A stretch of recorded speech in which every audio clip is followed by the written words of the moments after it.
दुनिया में कोई देश गुलामी की निशानियों को संजोकर नहीं रखता है। आज विदेशी कंपनियों की लूट बंद करने का उपाय है विदेशी वस्तुओं का त्याग। ये शब्द मेरे नहीं, एक ऐसे व्यक्ति के हैं जिन्होंने देश में स्वदेशी की चिंगारियों को हवा दी। ये शब्द है एक ऐसे समाज सेवी और देशभक्त के जिसने भारतीय समाज को जागरूक किया, जो एक प्रखर वक्ता और आयुर्वेद के अच्छे ज्ञाता भी थे। ये शब्द है भाई राजीव दीक्षित के। भाई राजीव दीक्षित आज इस दुनिया में नहीं, लेकिन इनके विचार इनके समर्थकों के बीच आज भी जीवित है। तो आज हम आपको बताएंगे कि कैसे स्वदेशी आंदोलनों में इन्होंने अपना अहम योगदान दिया और कैसे अपने विचारों और मतों के चलते ये सुर्खियों में। इसलिए आज के वीडियो में कहानी भाई राजीव दीक्षित की।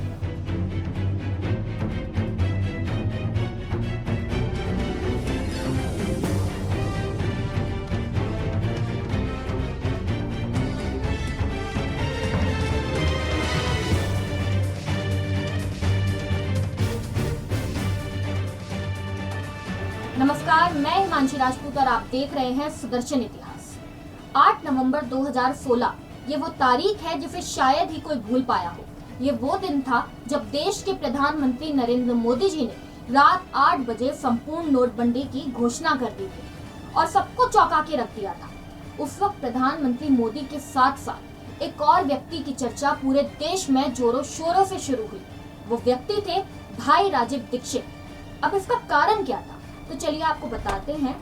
दरअसल कुछ पुराने वीडियो सामने आए जिसमें राजीव दीक्षित ने 2016 की नोटबंदी से पहले देश में भ्रष्टाचार की जड़ को खत्म करने के लिए नोटबंदी करने की सार्वजनिक रूप से मांग की थी, जिसके बाद लोगों की रुचि इनमें बढ़ गई कि आखिर ये व्यक्ति है कौन जिसने इतने सालों पहले 500 और 1000 के नोटों को बंद करने की मांग पहले ही कर दी थी और इनकी ये मांग 2016 में पूरी भी हो गई। आपको बता दें कि राजीव दीक्षित आयुर्वेद और योग के अच्छे ज्ञाता थे। वे स्वदेशी के हिमायती थे और देश में बनी वस्तुओं को बढ़ावा देने की बात किया करते थे। वो अपनी सभाओं और कार्यक्रमों में लोगों को एलोपैथी को छोड़कर आयुर्वेद को अपनाने की सलाह दिया करते थे। मूल रूप से इनका जन्म उत्तर प्रदेश के हरिगढ़ में 30 नवंबर 1967 को हुआ था। उन्होंने प्रयागराज से बीटेक और IIT से एमटेक की पढ़ाई की थी। इसके अलावा राजीव दीक्षित ने फ्रांस से PhD की थी और CSIR में एंटी ग्रेविटी पर रिसर्च का काम किया था।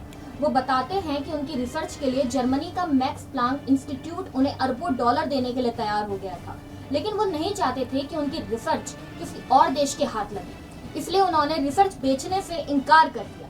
बता दें कि राजीव दीक्षित सिर्फ एक समाज सेवक ही नहीं बल्कि एक अच्छे विचारक भी थे, जिन्होंने अपने विचारों और क्रियाओं से भारतीय समाज को समृद्धि की दिशा में मार्गदर्शन किया।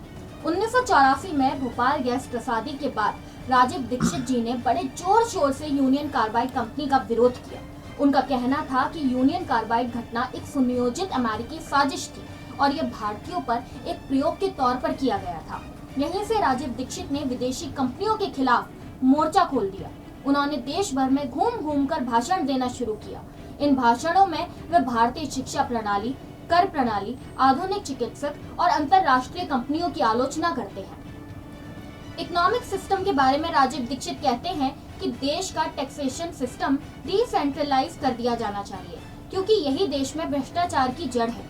दीक्षित न केवल एक सामाजिक कार्यकर्ता थे बल्कि उनका राजनीतिक दृष्टिकोण भी था। उन्होंने अपने समय में हो रहे राजनीतिक घटनाओं में भी सक्रिय भूमिका निभाई। वो आयुर्वेद को मॉडर्न मेडिसिन से बेहतर बताते हुए कहते थे कि भारत का मेडिकल सिस्टम आयुर्वेद पर आधारित होना चाहिए। स्वदेशी की वकालत करते हुए उन्होंने ऐसे पर्चे बंटवाए जिनमें लिखा होता था कि कौन सी कंपनी विदेशी है और कौन सी भारतीय। साल 2009 में राजीव ने बाबा रामदेव के साथ काम करना शुरू कर दिया। बाबा रामदेव ने अब तक अपने योग शिविरों और पतंजलि योग पीठ के जरिए नाम कमाना शुरू कर दिया था। दोनों ने मिलकर काले धन के खिलाफ भारत स्वाभिमान आंदोलन नाम की एक मुहिम शुरू की। आंदोलन के तहत राजीव दीक्षित और रामदेव बाबा ने योजना बनाई कि लोगों को अपने साथ जोड़ने के बाद 2014 में वो देश के सामने अच्छे लोगों की एक नई पार्टी का विकल्प रखेंगे और लोकसभा चुनाव में दावेदारी पेश करेंगे। उस दौर में रामदेव बाबा आस्था और संस्कार चैनल के जरिए योग का प्रचार किया करते थे। राजीव दीक्षित भी इन्हीं चैनलों के माध्यम से भाषण दिया करते थे, जिसके चलते उनकी प्रसिद्धि में खूब इजाफा हो रहा था। उस दौर में राजीव दीक्षित की ये लोकप्रियता रामदेव बाबा से भी ज्यादा थी। बता दें कि स्वाभिमान आंदोलन की शुरुआत के कुछ महीने बाद ही 30 नवंबर 2010 को राजीव दीक्षित छत्तीसगढ़ के दौरे पर थे। वो छत्तीसगढ़ के दुर्ग जा रहे थे कि रास्ते में उनकी तबीयत खराब होने लगी और दिल का दौरा पड़ गया, जिसके बाद उनको अस्पताल में भर्ती कराया गया, जहां डॉक्टरों ने उन्हें मृत घोषित कर दिया। राजीव दीक्षित की अचानक मौत के बाद तमाम तरह की थ्योरी सामने आई। उनके समर्थकों ने हत्या और साजिश की आशंका जताई, लेकिन दीक्षित का निधन कैसे हुआ, इसकी ठोस वजह आज तक पता नहीं चल पाई है। उनकी मौत आज भी एक रहस्य बनी हुई है। राजीव दीक्षित की कुछ आपत्तियों और विवादों ने उन्हें घेरा जरूर है, पर उनकी भूमिका और योगदान को नकारात्मक तौर से देखने वालों की विचारधारा को छोड़कर वे भारतीय समाज में एक महत्वपूर्ण स्थान रखते थे। अब मैं आपसे विदा लेती हूँ और मिलती हूँ अगली वीडियो में। जय हिंद, जय भारत।